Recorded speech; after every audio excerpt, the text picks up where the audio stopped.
All right, so we will be looking at deadlocks in this chapter, chapter 7. This chapter does not exist in the softcover book. It only exists in the hardcover book. So for those of you with the softcover book, make sure that you understand the following things that we're going to talk about in this chapter. One is deadlock characterization, methods for handling deadlocks, deadlock prevention, deadlock avoidance, deadlock detection, and recovery from deadlock. All right, so here's the deadlock problem. Basically, you have two processes, each process is waiting for a resource that is being held by the other process. When that happens, neither one is allowed to continue unless somehow the deadlock is broken. Either one or the other processes actually releases the resource that needs to be allocated to another process. We also looked at it in terms of semaphores. You have a semaphore A and a semaphore B. The first process says wait A. The second process says wait B. And this one tries to wait B and then wait A. And what happens is one has A, one has B, and neither one can get the opposite that they don't currently have. Here's an example of a bridge crossing. For this to make sense, you have to know that this car is facing in this direction, this car is facing in this direction, and the only way either one can make any progress is if the other one backs up. Other important points here is that there may be bottlenecks where several processes or cars can be backed up and prevented from being able to get to that shared resource, which is a bridge. Starvation is possible if the one on the left is the one that's constantly backing up to let the car on the right go. It may be that it will never get access to that resource. One thing to note is that most operating systems do not deal with deadlocks. They do not attempt to prevent them, they do not detect them, and then they do not recover from them. Okay. The system model that we'll be using, we will have resources. We can have one instance of a resource type or many instances of a resource type. So we will call those R1, R2 through RM. And then of each resource type, W is instances, although in the resource allocation graph we really don't use W's as much. And it's also important to note that typically, a process will request a resource, and then once it gets the resource, it will use it and then release it. It can do multiple requests for resources before it uses them and then releases it as well. So, deadlock characterization. There are 4 conditions that must hold simultaneously to have a deadlock. The first one is mutual exclusion, and that's just the nature of how some resources are. They can't be shared. Hold and wait. A process is holding at least one resource while it's waiting for another waiting to acquire another resource. No preemption. In other words, the resource is held by the process, and the only way the resource is released is if the process releases it, and a circular wait. And this is probably much more obvious when we get to the resource allocation graphs. But essentially, every process is waiting for a process that's being held, or a resource that's being held by another process in such a manner that each one is dependent upon one in a circular wait. Resource allocation graphs, there's a set of vertices and a set of edges. The P's are the set of all the processes in the system, and the R's are the set of all the resource types in the system. You have a request edge and an assignment edge. When the process is directed at the resource, that means it is a request. When the resource is pointed at the process, it's an assignment.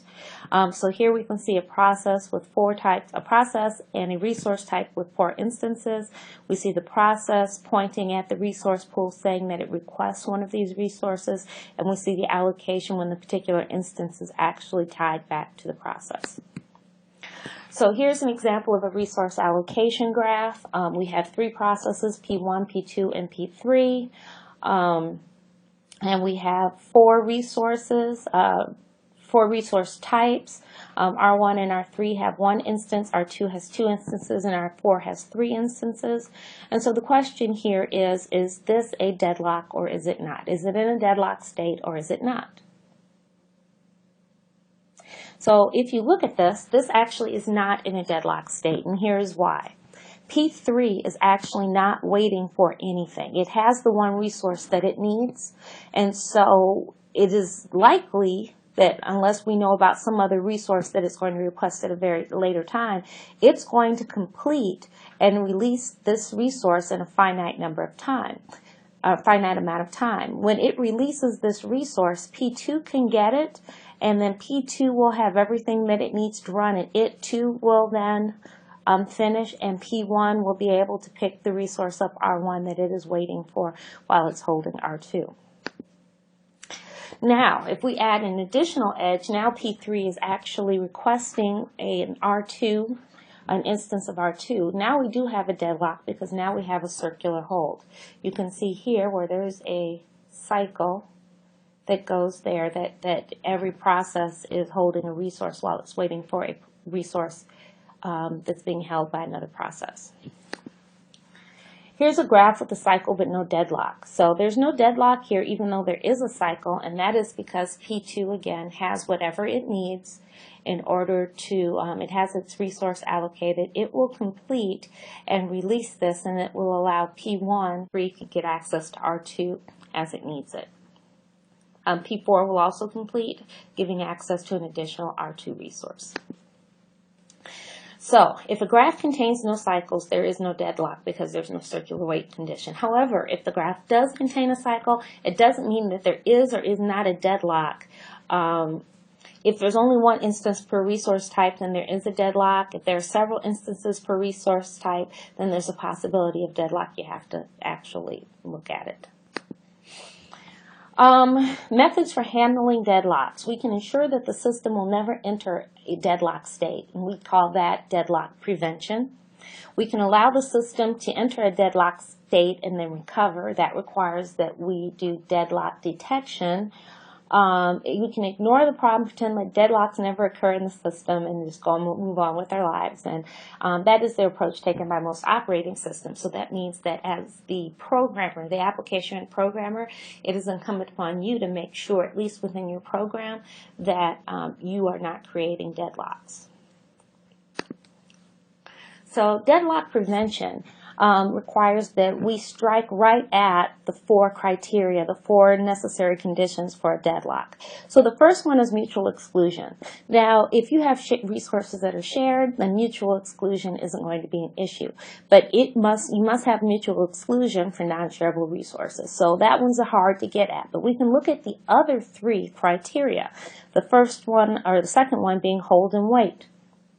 So we guarantee that whenever a process requests a resource, it does not hold any other resources. In other words, we can have a process get everything it needs at one time, or it doesn't get anything at all. And if you relate this back to the dining philosopher's problem, it kind of makes sense. Because if every dining philosopher picks up its left fork and holds it, trying to get it its right, then you're going to have a deadlock. But if you say that the only time you can pick up the left fork is if you pick up the right fork with it. So you have to either pick them both up or you don't get anything. You can't just pick up one fork and hold it. Then we kind of eliminate the hold and wait criteria. No preemption. So one possibility is that we can, if a process is holding some resource requests after another request, if a process is holding resources, requests another resource that cannot immediately be allocated to it, then all resources currently held are released, and that process could be preempted. The process will only be restarted when it can get all of the resources it needs, the old ones it was holding, and in addition to the new ones that it was requesting. And you can actually prevent circular wait by forcing every process in the system to request resources in a particular order. So for instance, the semaphores, semaphore A and semaphore B, when you get a deadlock, it's because one process requests A before B and the other one requests B before A. But if they're both required to always request A before B, then a deadlock cannot occur. So that's deadlock prevention. Now the next thing would be deadlock avoidance. Deadlock avoidance, however, requires that we know some information about the future resource needs of any particular process. And as we know, that's probably something we don't have. The simplest and most useful model requires that each process declare the maximum number of resources of each type that it may need. Then what we do is we apply a deadlock avoidance algorithm to determine if the state if we allocate this resource, whether the system will be in a safe state or an unsafe state. In other words, can a deadlock occur? So a safe state is defined as if an immediate allocation leaves the system in a safe state if there exists a sequence of the processes where all the processes can still get their maximum allocation met and then end so that they release all of the resources held by them, then we know that there's no possibility of deadlock.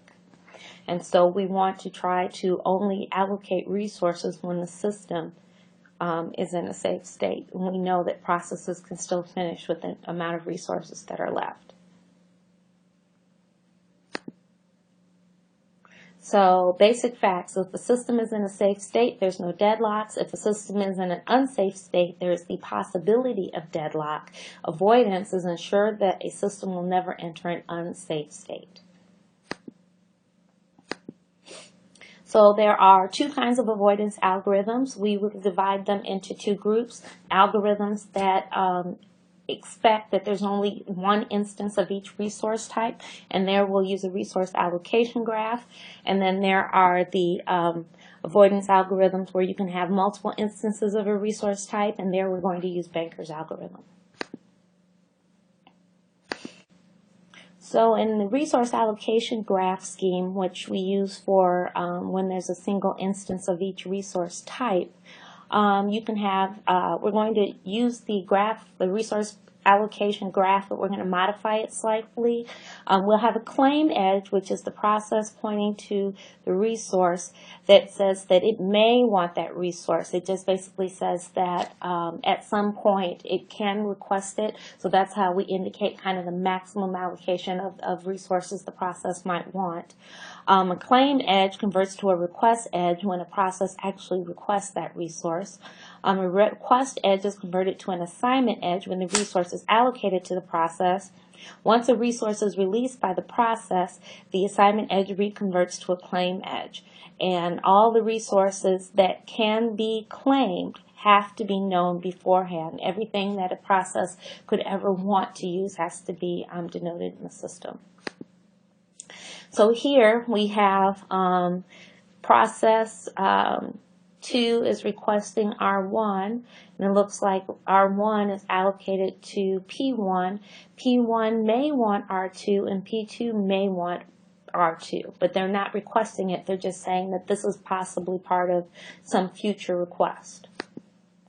So here we've actually allocated R2 to P2, and P2 is requesting R1, and R1 is being held by P1. And now you can see that there could be this allocation would be a bad allocation, because now we've left the system in an unsafe state, because if P1 makes this claim, then we will have a deadlock. So suppose a process requests a resource. The request can only be granted if converting the request edge to an assignment edge does not result in the formation of a cycle in the resource allocation graph. Banker's algorithm, this is for multiple instances of different resource types. Each process, again, must say how many of each resource would be its maximum request or its maximum allocation. If a process requests a resource, it may have to wait if granting that resource allocation leaves the system in an unsafe state. When a process gets all of its resources, it must return them in a finite amount of time. In other words, you can use them, but at some point you must be done with these resources, and you have to release them back to the pool to be used by other algorithms.